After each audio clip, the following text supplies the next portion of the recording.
আপনি নির্বাচন নিয়ে কি মনে করছেন? এটা শঙ্কিত? নির্বাচন কি হচ্ছে? নির্বাচনের যে গাড়ি চলছে সেই গাড়িতে কি পুরো দেশ উঠেছে? নির্বাচনী ট্রেন আমার মনে হচ্ছে যে নির্বাচন হবে। তো আপনি বলতে পারেন যে ওই আমরা যে ছোট সময় দেখতাম আরো 10-20 বছর 14-20 বছর আগে দেখতাম যে নির্বাচনের একটা আমেজ থাকতো, যে মানুষ একটা ফেস্টিভ মুড, রেস্টুরেন্টে, বাংলাদেশের চায়ের দোকানে নির্বাচনের একটা আমেজ সব জায়গায় ছিল। এখন এগুলো একটু কমছে।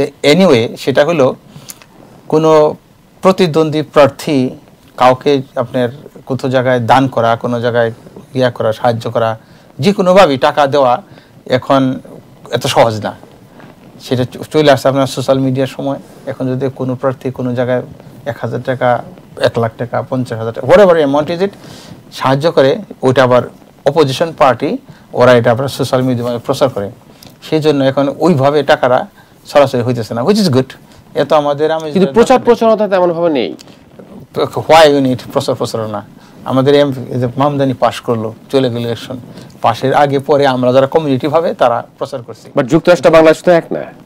তা ঠিক আছে, বাংলাদেশ তো আমরা ছোট দেশ, এটা হওয়াই উচিত না। কেন উচিত না আপনি বলছেন? ঠিক আছে, কেন বলছেন? কারণ আমরা তো বেশি শিক্ষিত লোক না, সবাইকে আমাকে বলতে হয়, রাস্তায় যাইতে হয়, প্রচার করতে হয়। সেই জন্যই রাস্তায় রাস্তায় পোস্টার দিতে হয়। পোস্টারে মানুষ ছবি দেখে আর মার্কা দেখে, তারা ভোট দেয়। এই দেশে তো ছবি মার্কা দেখে না, এত কিছু দেখতে হয় না, দরকার না, তারা জানে। সেই জন্যই এত প্রচারণার দরকার নেই। তো আমার মনে হচ্ছে যে নির্বাচন হবে।